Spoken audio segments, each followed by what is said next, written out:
تذكرون أشعب. أشعب رجل يعني رغم وجحا، رغم أنهم ناس مضحكين، لكن كانت البداهة عندهم. أعرابي رجل أراد أن أسخر من جحا، قال والله يا جحا ما عرفتك إلا بحمارك. يعني مين أشهر من مين؟ لا إله إلا الله. قال هكذا يا أخي الحمير يعرف بعضها بعضا. سبحان الله، لا إله إلا الله. طب ليه قلة الأدب؟ يعني أنت ما سايب جحا كلمه. يعني في ناس والعياذ بالله رب العالمين، نسأل الله السلام، في ناس والعياذ بالله الألفاظ، نسأل سبحانك يا رب. لما دخل على أبي جعفر المنصور في القصة التي تحفظون، أشعب ده العجب. قال أشعب أنت الطمع بتاعك وصل لفين؟ قال والله ما من عروس تزف في المدينة إلا وأظن أنها تزف لي.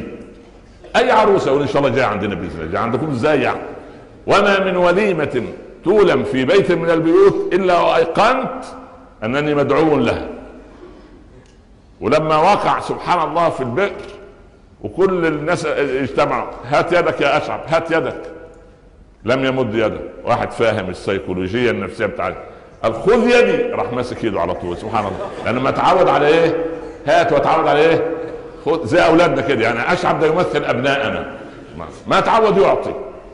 قول الولد اليوم كده إيه رأيك ان انت ربع مصروفك الشهر هذا تخرجه لاطفال المخيمات في المكان الفلاني؟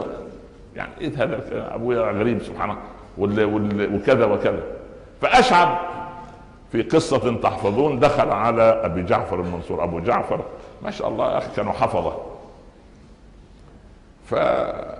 فيعرف ان فم اشعب يتلمظ لما في يده، فمعه طبق اللوز كسرات هذه، فقال والله لو قربنا اشعب مني هياخد الطبق واللي فيه، فخليه كده ايه يعني سنة. فألقى إليه بواحدة. أشعب لم يلتقمها لم يلقفها بيديه، ولكن فتح فمه فسقطت فيها.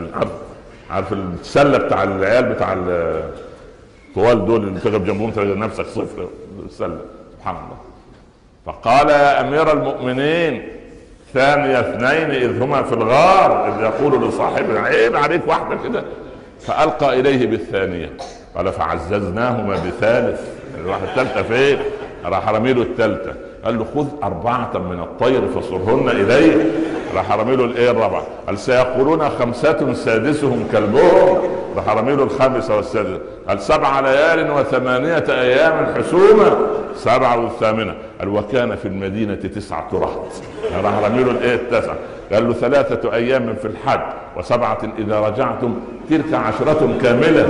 راح ايه رميله، قال إني رأيت 11 كوكبا والشمس والقمر. رميله 11، قال له إن عدة الشهور عند الله 12 شهرا في كتاب الله. المهم إن يكن منكم 20 صابرون يغلبوا 200. قال له يا غلام ناوله الطبق. قال يا أمير المؤمنين انتظرتها من أول وهلة، ولو لم تعطني الطبق لقلت لك. وأرسلناه إلى 100,000 أو يزيد. بالله عليك رجل أكول لكن حافظ، صح ولا لا؟ لكن احنا الأكل مع عدم الأكل ناكله من هنا. اسمك ايه؟ اسمي. طب استنى لما انام واصحى اعرفك اسمي. سبحان الله، فلا إله إلا أنت سبحانك. سبحان الله.